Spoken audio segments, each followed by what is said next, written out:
오늘은 이사야서 49장의 말씀을 보도록 하겠습니다.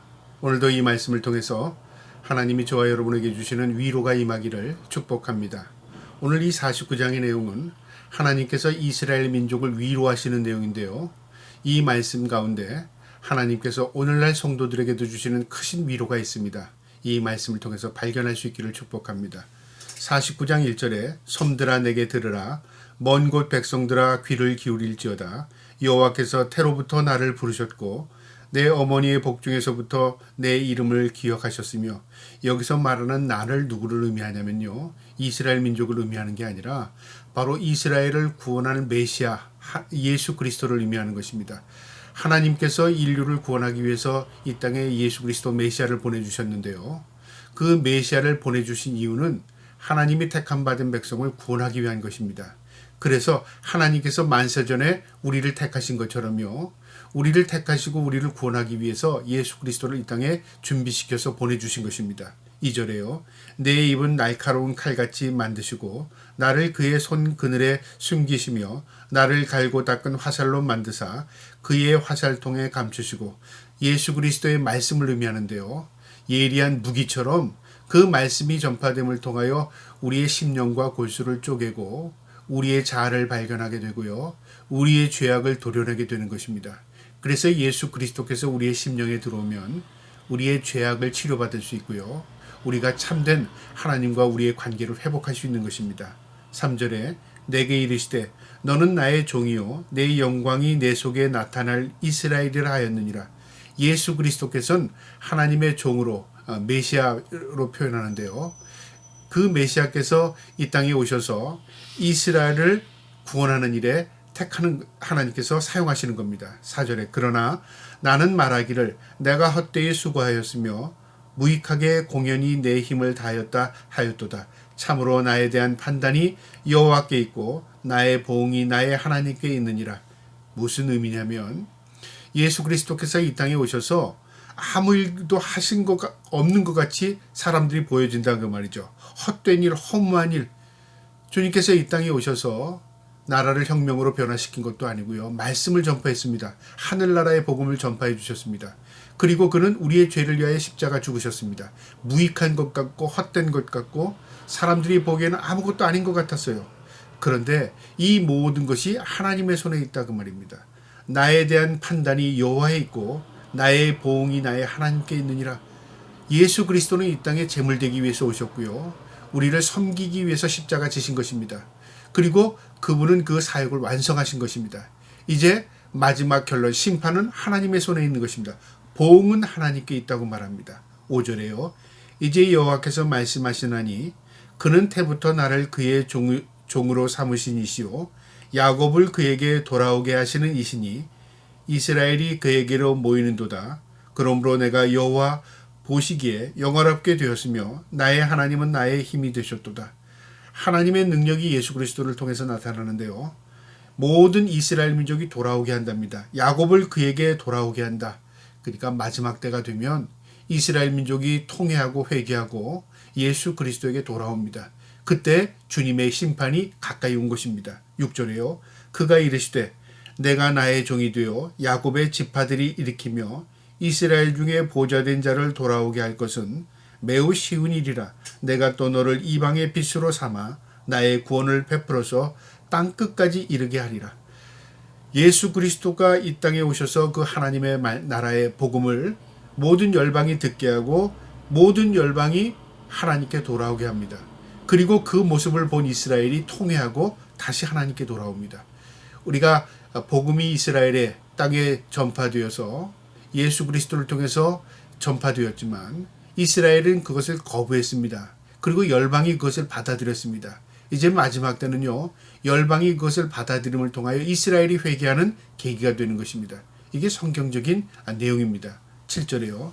이스라엘의 구속자 이스라엘의 거룩한 이신 여호와께서 사람에게 멸시를 당하는 자, 백성에게 미움을 받는 자, 관원들에게 종이 된 자에게 이같이 이르시되 왕들이 보고 일어나서 고관들이 경배하리니 이는 이스라엘의 거룩하시니 신실하신 여호와 그가 너를 택하셨습니다. 예수 그리스도께서 이 땅에 오셨을 때 구속자로 오셨지만 많은 사람들이 멸시를 했답니다. 그래서 예수 그리스도께서 멸시를 당하셨습니다. 백성들이 미워했답니다. 그래서 예수 그리스도를 십자가에 내줬습니다. 관원들이 종같이 취급했습니다. 그래서 관원들이 십자가 지기 전에 예수님을 모욕하고 때렸습니다. 이런 모든 일들이 예수 그리스도께서 일어났는데요. 고관들이 경배한답니다. 언제요? 이제 때가 되면 고관들이 예수 그리스도 앞에 무릎 꿇고 경배합니다. 이 일이 실질적으로 이 땅에 일어났는데요. 바로 BC AD 313년 코스탄티누스 대제가 이스라엘 로마의 국교로 기독교를 공인하면서 모든 왕들이 예수 그리스도에게 절을 하고 모든 나라가 예수 그리스도를 경배하는 그런 일이 벌어진 겁니다. 실제적인 사건입니다. 그 이후엔 또 어떤 이 일이 언제 일어날 것인가? 이제 마지막 때 주님께서 이 땅에 심판주로 오시게 되면요. 모든 인류는 예수 그리스도 앞에 무릎을 꿇게 될 것입니다. 그래서 상징적인 의미입니다. 고관들이 경배하리니 이는 이스라엘의 거룩하시니 신실하신 여호와 그가 너를 택하셨습니다. 하나님의 사도, 하나님의 종, 그리고 메시아가 이 땅에 오심을 통하여 모든 인류를 무릎 꿇게 하신다는 겁니다. 3절에요. 여호와께서 이같이 이르시되 은혜의 때에 내가 내게 응답하였고 구원의 날에 내가 너를 도왔도다. 은혜의 때, 구원의 날이 언제입니까? 예수께서 이 땅에 오신 날입니다.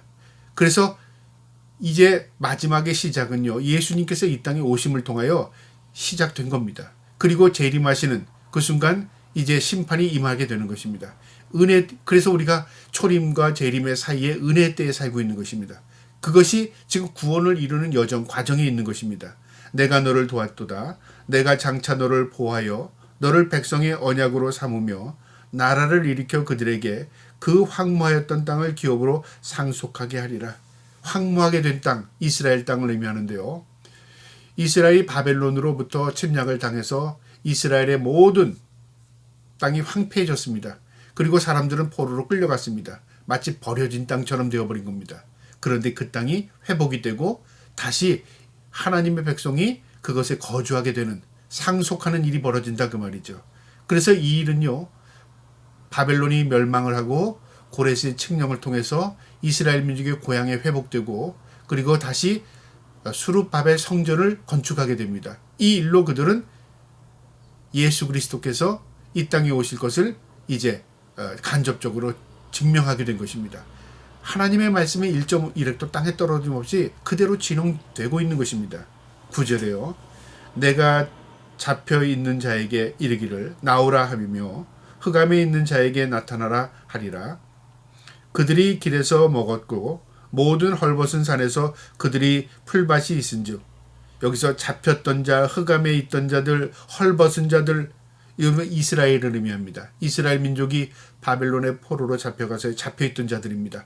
암흑색 그러니까 캄캄한 희망이 없던 삶을 살았습니다. 그리고 헐벗고 굶주린 삶을 살았습니다. 그런데 하나님께서 그들에게 은혜를 베풀어서 그들이 풀밭에 있은즉 그 고통 가운데서도 하나님이 은혜를 베풀었다 그 말이죠. 그들에겐 소망이 없었으나 하나님께서 그들에게 소망의 빛을 비춰주신 겁니다. 10절에요. 그들이 줄이거나 목마르지 아니할 것이며 더위와 볕이 그들을 상하지 아니하리니 이는 그들을 긍휼히 여기시는 이가 그들을 이끌되 샘물 근원으로 인도할 것이라. 하나님께서 그들을 절망하거나 망하게 놔두시지 아니하고요. 마치 노예가 햇볕에서 지쳐서 쓰러질 것 같은 그 상황 가운데서 하나님께서 긍휼을 베푸셔서 이끌어내서 샘 근원으로 인도하신답니다.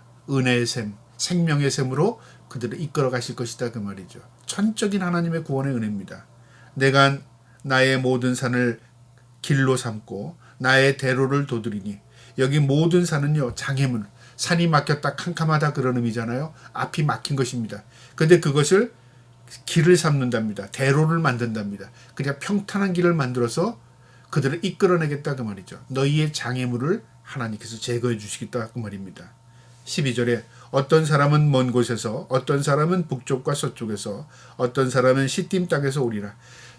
이 열방의 땅에서 끝에서 끝에부터 모두 예수 그리스도에게 몰려듭니다. 그리고 시딤 땅, 이것은 중국을 상징하기도 하는데요. 그 동방의 끝땅에 있는 땅에서까지 사람들이 모두 예수 그리스도에게 몰려든다 그 말입니다. 하늘이여 노래하라, 땅이여 기뻐하라, 산들이여 즐거이 노래하라.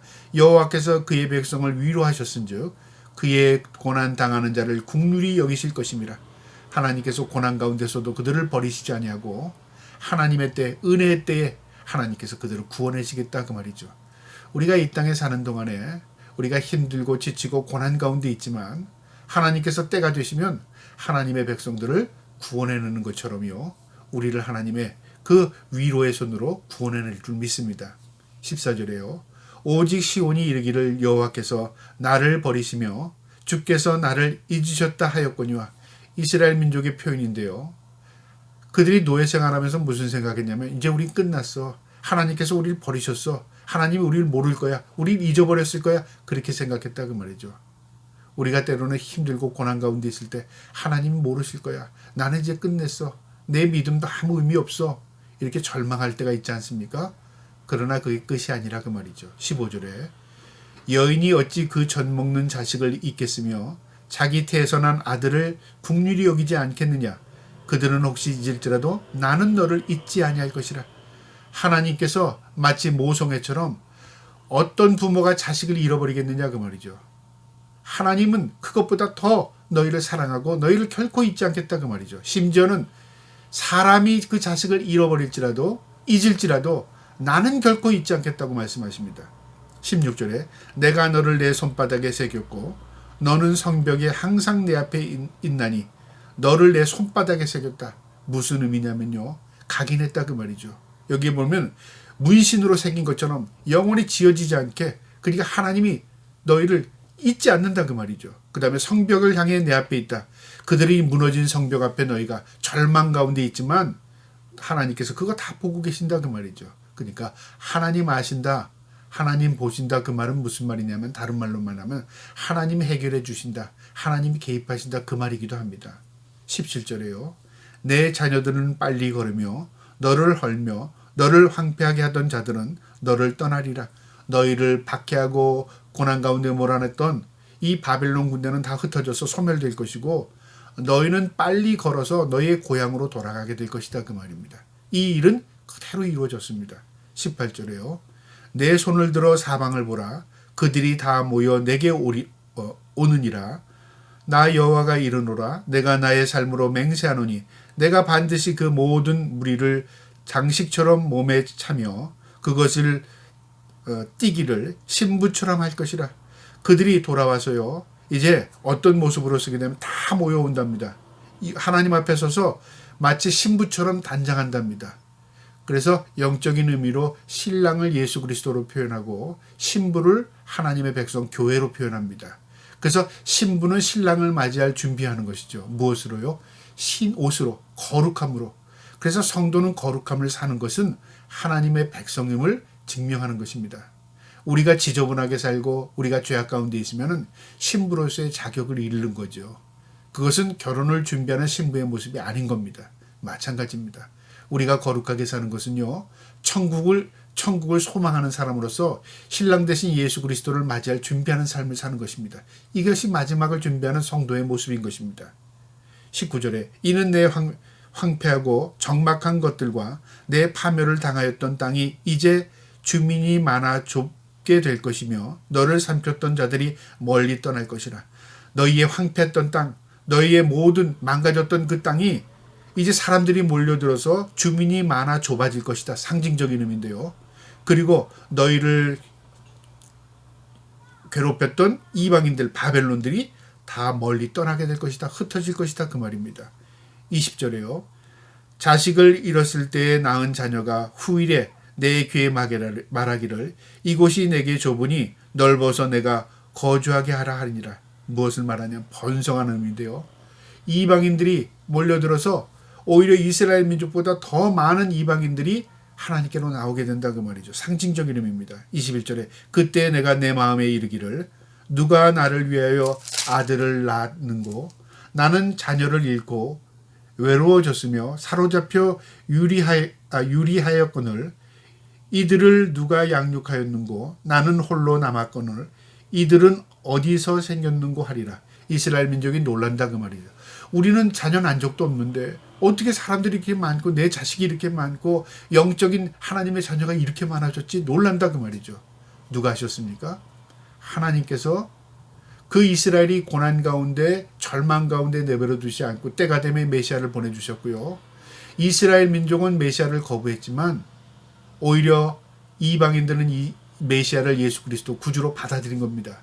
그리고 이스라엘이 회개하고 통회하면서 하나님께 나와서 그들을 보니까요. 우리의 숫자보다 이방인의 숫자가 더 많은 거예요.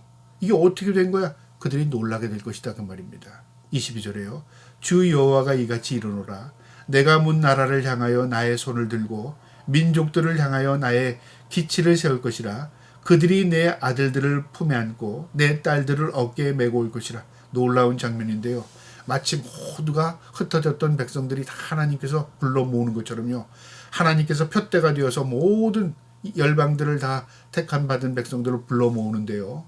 이방인들이 그들이 내 아들을 품에 안고 내 딸들을 어깨에 메고 이방인들이 하나님의 백성 이스라엘 민족을 안고 품고 마치 자식처럼 품고 다 하나님께로 나옵니다. 그러니까 마지막 때의 모습이죠.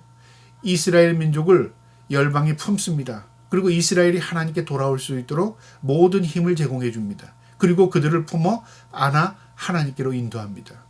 그래서 마지막 때 예수 그리스도를 구주로 영접하게 이스라엘이 메시아를 구주로 영접하게 되면요. 이제 주님께서 이 땅에 다가올 날이 가까우기 온 것입니다.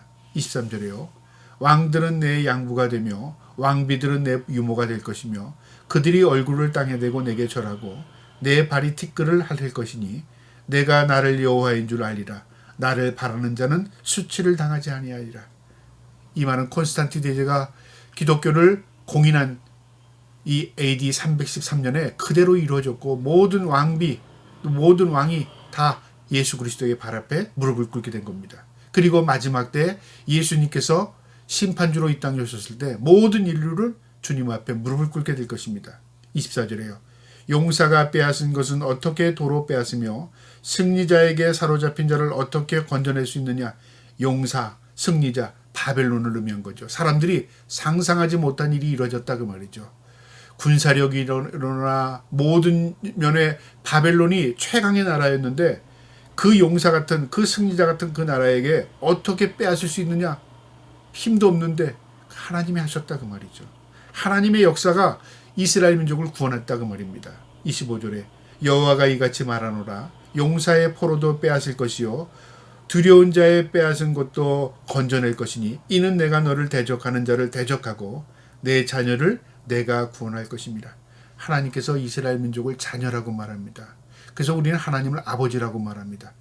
여러분 어떤 종교도요 자신들이 섬기는 신들에게 하나님 아버지라고 말하는 이런 종교 없습니다.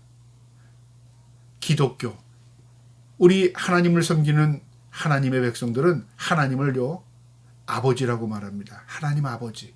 이게 얼마나 하나님과 우리의 관계를 설명해 주는 내용인지 함축된 말인지 모릅니다. 여러분 그 하나님을 우리의 마음속에 늘 아버지로 고백하며 살기를 축복합니다. 마지막 26절에 내가 너를 억압하는 자들에게 자기의 살을 먹게 하며 내 술에 취함같이 자기의 피를 취하게 하리니 모든 육체가 나 여호와는 내 구원자요 내 구속자요 야곱의 전능자인 줄 알리라.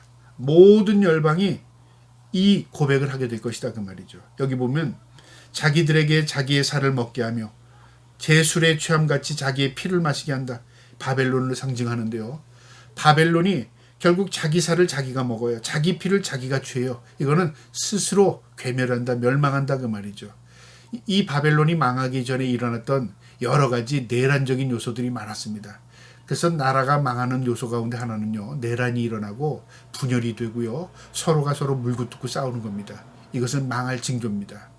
하나님께서 이처럼 바벨론에 대해서 자기 살을 먹으며 자기 피를 마신다고 합니다. 그러면서 모든 육체가 나 여호와가 내 구원자요 내 구속자요 야곱의 전능자일 줄 알게 하리라.